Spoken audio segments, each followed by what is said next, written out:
नमस्कार मेरे प्रिय विद्यार्थियों और मित्रों, आप सभी का स्टडी एसीसी के ऑनलाइन प्लेटफॉर्म पर स्वागत है।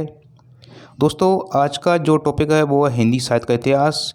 इस टॉपिक से दोस्तों इसमें बहुत महत्वपूर्ण, जो कि कई बार परीक्षाओं में आ चुके हैं, 20 प्रश्न सम्मिलित किए गए हैं, जो कि फर्स्ट ग्रेड, सेकंड ग्रेड और थर्ड ग्रेड के विद्यार्थियों के लिए बहुत ही महत्वपूर्ण है, जो विद्यार्थी हिंदी विषय से तैयारी कर रहे हैं। दोस्तों, सभी प्रश्न दोस्तों ओटी के रूप में हैं, इसलिए आप भी इन्हें हल करने का प्रयास करें और मुझे बताएं कमेंट बॉक्स में आपने कितने प्रश्न इसमें से सही किए।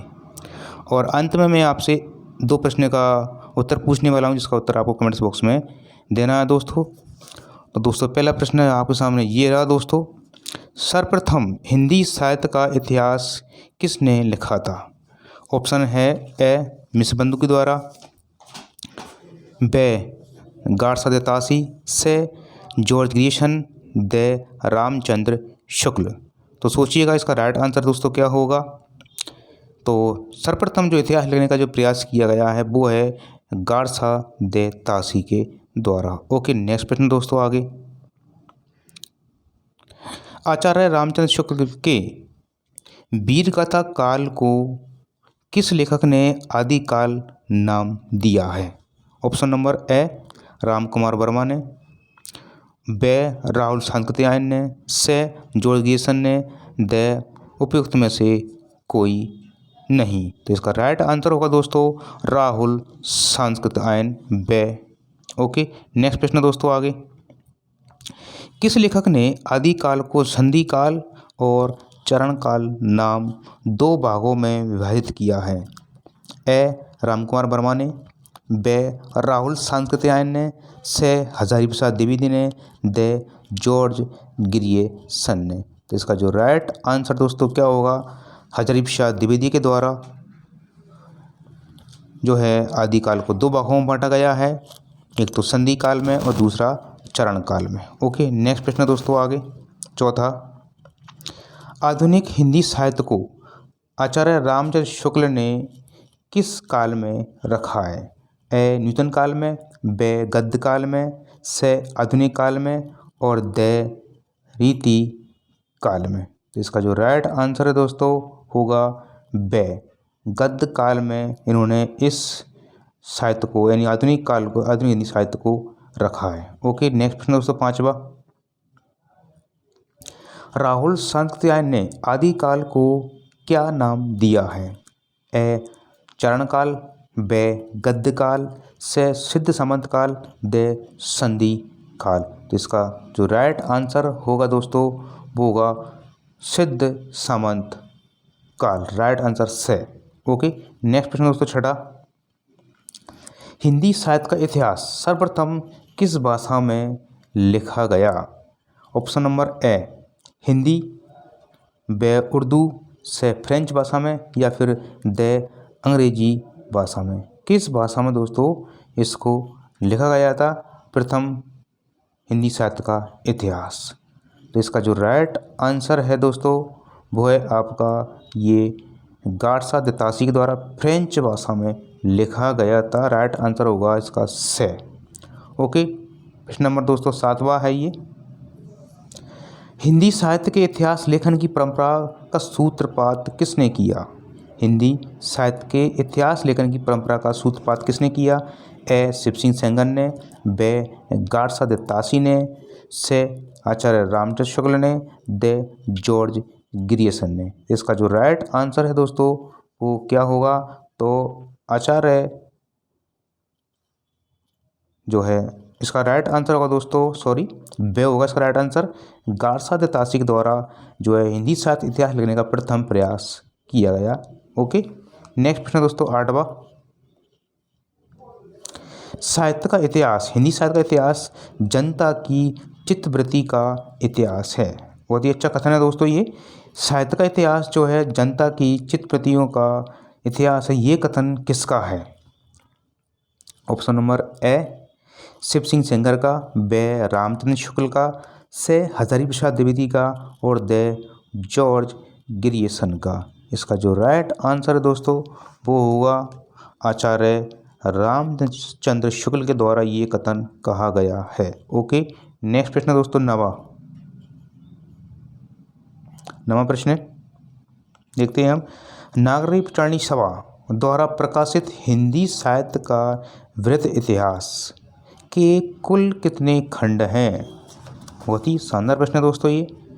तो इसका ऑप्शन ए 19 है, ब 16 है, से 18 है, फिर द 10 है। कितने कालखंडों में इसे बांटा गया है? तो इसका जो राइट आंसर है दोस्तों वो रहेगा से 18 कालखंडों में इसे बांटा गया है। नेक्स्ट प्रश्न दोस्तों 10वां।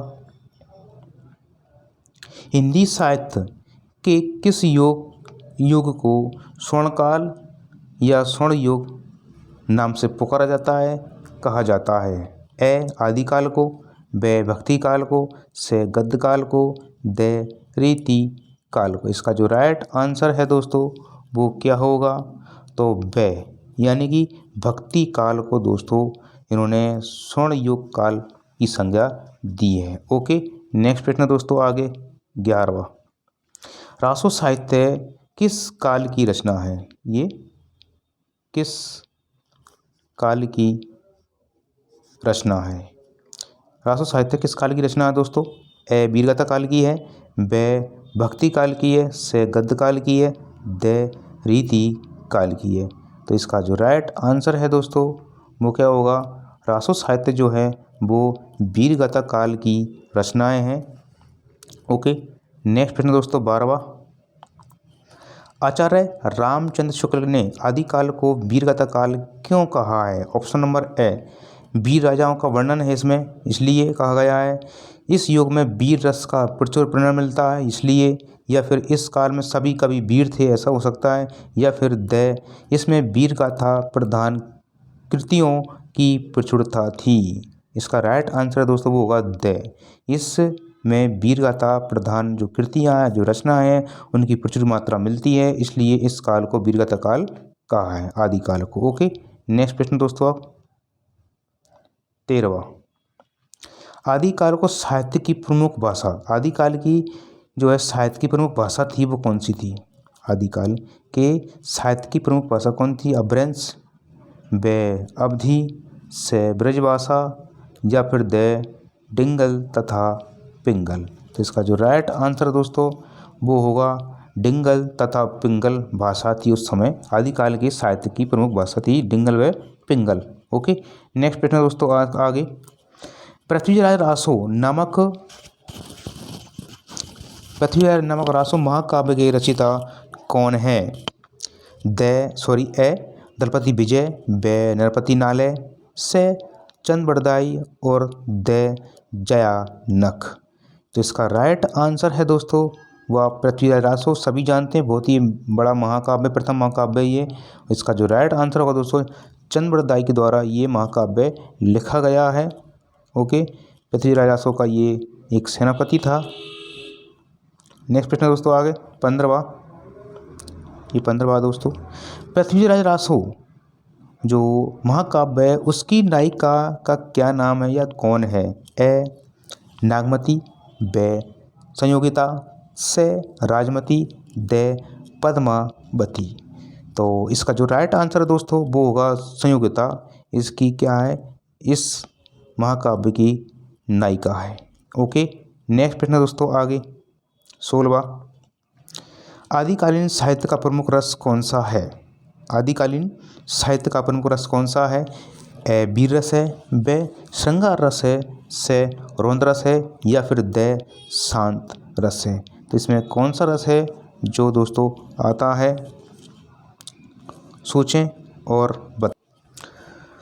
तो ओके दोस्तों, जिसका जो राइट आंसर है वो होगा ए वीर रस प्रधान की रचना है। अपन ने इससे पहले पढ़ लिया था इस प्रश्न को, इस प्रकार का प्रश्न आया था पहले। नेक्स्ट प्रश्न दोस्तों 17वां। बीसलदेव रासो किसकी रचना है? बीसलदेव रासो किसकी रचना है दोस्तों? ए दलपति विजय की, ब नरपति नालय की, से चंद्रबरदाई की और द जयानक की। तो ट्रिक है दोस्तों 20 नर। इसका राइट आंसर होगा वो होगा आपका 17वें का नरपति नालय। तो 20 नर इसी प्रकार से आपको याद रखना है। तो 20 नर में नरपति नालय, इसका राइट आंसर होगा दोस्तों से। नेक्स्ट प्रश्न दोस्तों आगे विशाल भारत नामक पत्रिका के संपादक कौन थे? विशाल भारत नामक पत्रिका दोस्तों इसका संपादन किसके द्वारा किया गया था? तो ए राम गोपाल चतुर्वेदी के द्वारा, बे राजेंद्र यादव के द्वारा, से कैलाश शर्मा के द्वारा और दे बनारसी दास के द्वारा। तो राइट आंसर होगा दोस्तों इसका बनारसी दास के द्वारा इस पत्रिका का, विशाल भारत पत्रिका का क्या किया गया? संपादक थे ये। ओके, नेक्स्ट लास्ट प्रश्न दोस्तों, हिंदी की धार्मिक मासिक पत्रिका कौन सी थी? हिंदी की धार्मिक मासिक पत्रिका थी वो कौन सी थी? नाम बताना है। ए कल्याण, बे सरस्वती, से वर्तमान साहित्य और द हिंदू पत्रिका। तो इस प्रश्न का आंसर दोस्तों आपको कमेंट्स बॉक्स में देना है। और प्लीज़ दोस्तों आपसे अनुरोध है, यदि आपने हमारे चैनल को सब्सक्राइब नहीं किया तो प्लीज़ सब्सक्राइब कर दीजिए यदि वीडियो अच्छा लगे तो। धन्यवाद दोस्तों, थैंक यू वेरी मच। आपका दिन शुभ हो।